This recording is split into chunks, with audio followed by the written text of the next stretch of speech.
Hey everyone, welcome to Clarity Talks. And we are so pleased to bring an amazing episode today featuring an amazing entrepreneur from our community. I'm Dr. J. And this is Allie. And here we are once again, Clarity Talks, where we get to do what, Jess? We get to crack the code of some of the most successful entrepreneur and business individuals in our community to learn. And you know this young man for some time, so why don't you do us the favor of introducing him a little bit? You know what? I had the privilege to actually meet Daniel Journey, a couple of months ago, I'm going to say, and it's been nothing but amazing because, to see such a young man, be to where he's at right now and achieve everything that he's achieving. It's nothing but a privilege. So let me introduce Daniel Journey. Thank you for being here today with us.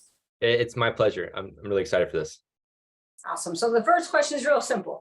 Tell us a little bit about your backstory. What makes who you are, who you are? Yeah. So I'm from South Florida, born and raised. I'll probably never leave. My name is Daniel Journey, but I go by Journey. So ever since I was probably 10 years old, people have been calling me Journey. What makes me me?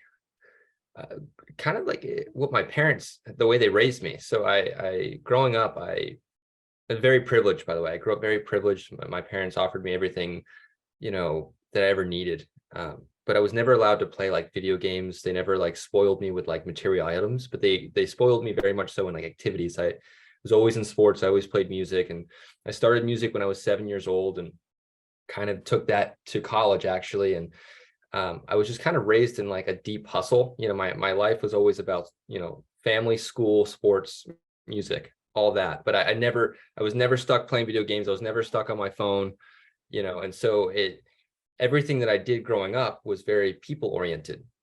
It was very work oriented. It was very people oriented. And so that kind of really shaped, who I was, because I wasn't glued to this,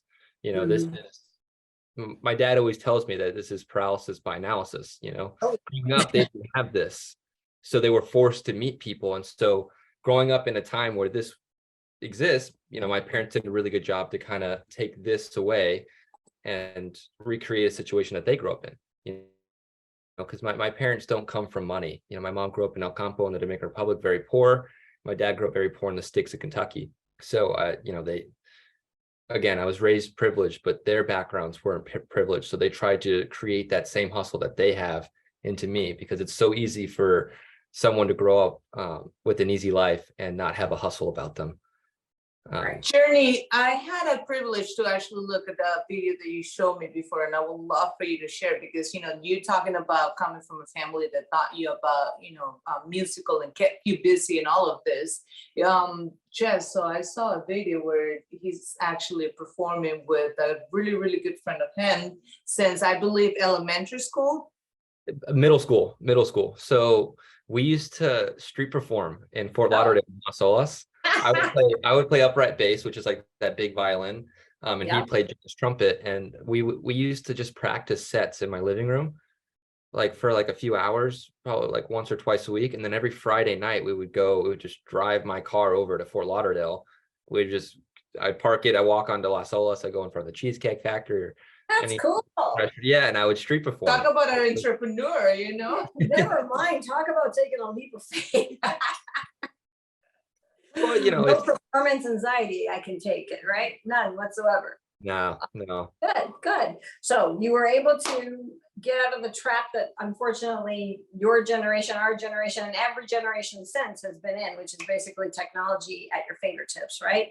And that we are definitely, I don't know about paralysis from analysis, but definitely we're paralyzed in the distraction, right? From the minute we wake up until the minute we go to sleep, our brains are bombarded with gajillions of messages and social streams and pictures and crap. And so tell us, what was the uniqueness of the upbringing that really stuck with you from the hustle? I got the hustle component, but what about the hustle made it so significant to how you've been able to achieve what you've achieved? And tell us a little bit about what you've achieved.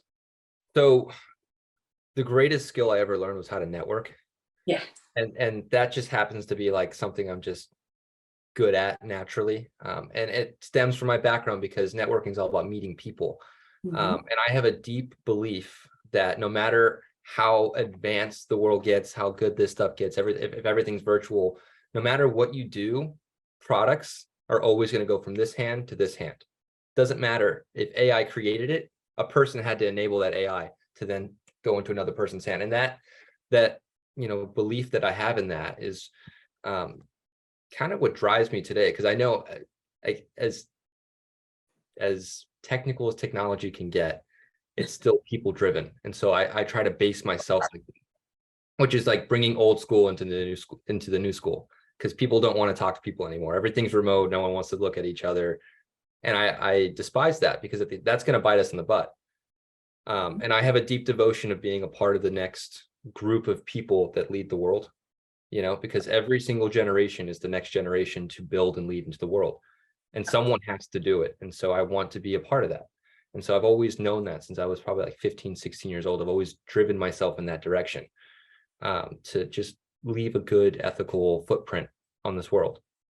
And I actually started my first startup with two of my partners, two of my good friends. I've known them for, a decade.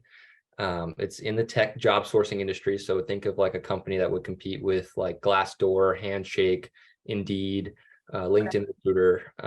It's a completely new way to vision recruiting and job sourcing, like a completely different way. There's nothing on the market. I can't talk too much about it. Okay. But don't give it away. Not until my intellectual property is, locked down. And that is advice that I got directly from Allie and Brad Cohen. So Good. And that's also, a reason that me and Allie have gotten closer, is because they've, offered me a lot of advice that I, every time they tell me something, I really do take it and I move with it, because knowledge is learned, but wisdom is lived. And I really try to walk in those footsteps. Anyways, so being someone who values networking, I've always recognized networking as not being about who you know, but being about who knows you. And when I changed that mindset about networking, because everyone's always like, oh, it's about who you know. I'm like, no, it's not. You can know everyone on the planet. That doesn't mean anything. It's about who knows you. And so recognizing that, I made a point to kind of change the way that I approach meeting new people. I know that when I enter a room, I need to accomplish 3 tasks. Everyone needs to know my name. Everyone needs to know what valuable assets I have as an individual, what I bring to the table. As a friend, as a business person, like what is it that people could value out of me? And the third one, which is the most important, they need to know that I'm a good ethical person. That's the most important one. If they don't remember what I can give, and they don't remember my name, I need them to know that I'm a good person and that I'd rather lose my legs than to screw someone over.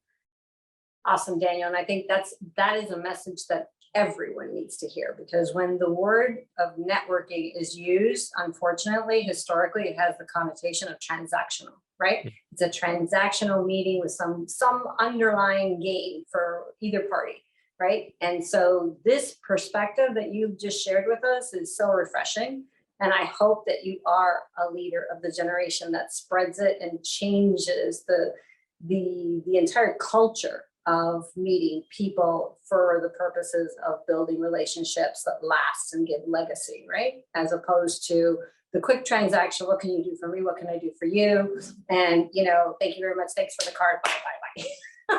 Yeah, and also the fact of, like you said, I mean, Journey is it's a young man, and to see this generation actually get into more of a relationship, it's something that we're losing, and it's wonderful to see that, it's somewhere somehow is still happening. Oh no, you're a flicker of hope for us. Thank you so much, Daniel. Yes, you are.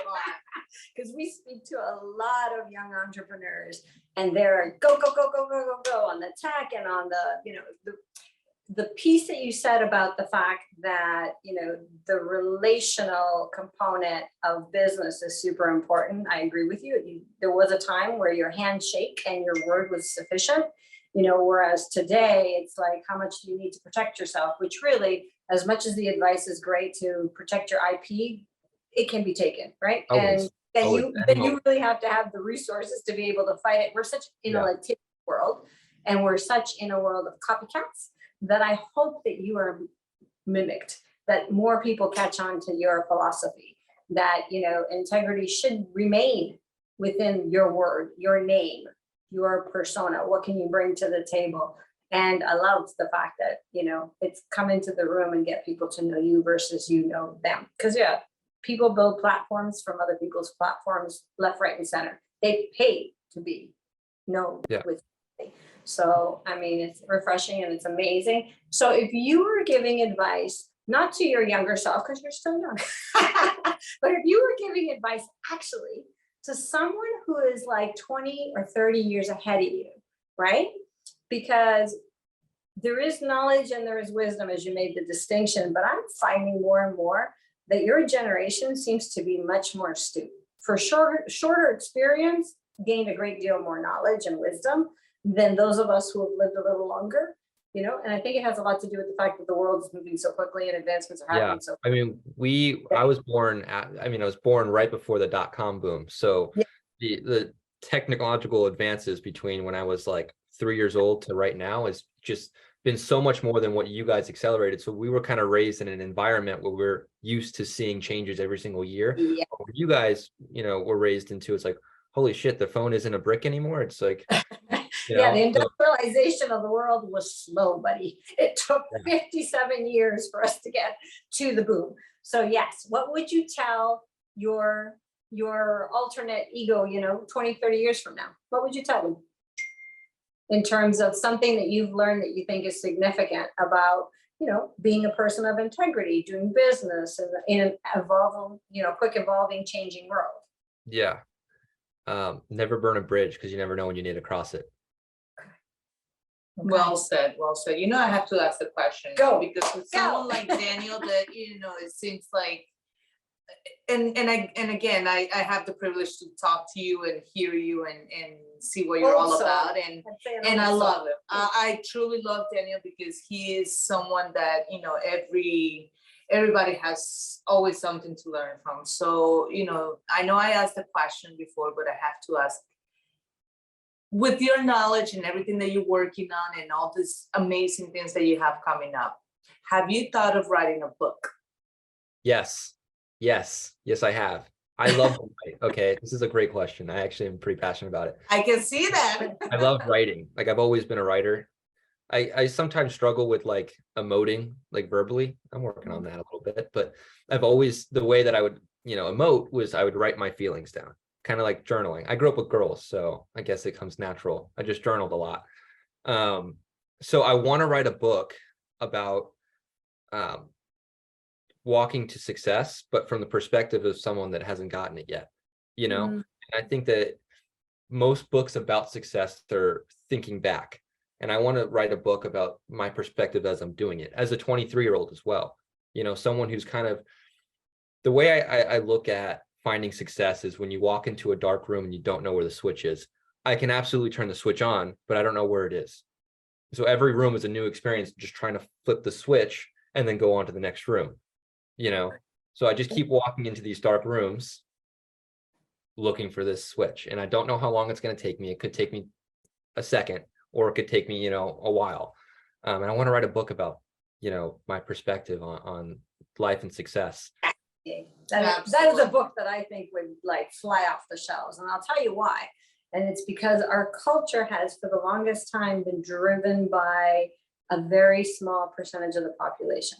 So you've got so many people in the driver's seat, which is very, very small, that small segment of the population versus the huge number that are in the passenger seat.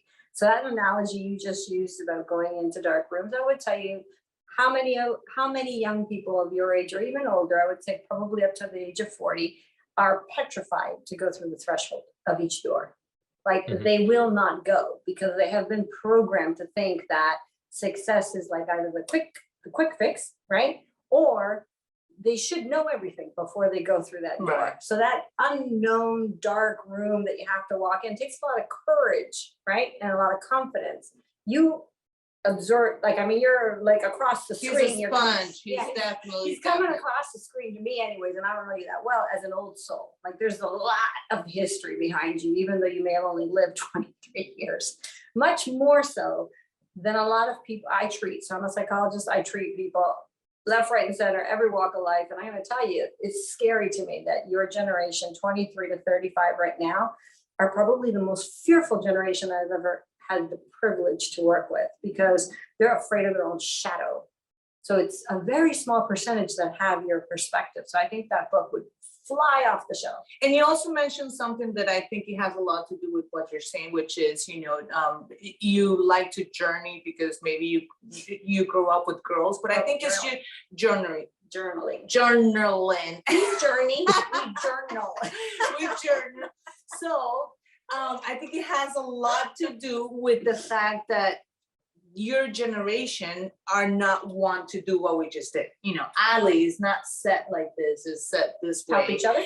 And not only that, but just the communication, everything with you guys, nowadays with all of us, Totally different language. it's everything is text, everything is doing, through the phone. So, but for you to actually, not only for you, but for this generation to actually express themselves, is easier to write it down than to actually say it. Absolutely. Listen, my daughter, I'll tell you a really quick joke. My daughter at 17 comes to me, she goes, Mom, I got my first kiss. I said, what?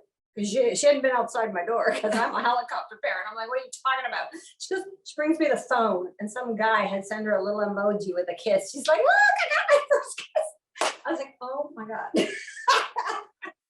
We've got problems. We've got work to do. But journey. So when are you going to write your book? That's the next question. When am I going to start that? So I should probably start today. No. There you go. What better motivation than a podcast? Yes. Well, yes. Jess, as you know, Daniel's been working on trying to write his book and the idea and all of that. So I know that he's looking at the app and actually, seeing how he can start this new journey on this book that I think is going to be so amazing. Yes. Yeah, the app is the platform for iWrite is like so simple, easy peasy. But it was I've seen it. It's for very, writers. it is. Super easy and clean. It's the purpose of it really is to just help you get clarity. Because if you want to write a well-written book, it's all about clarity.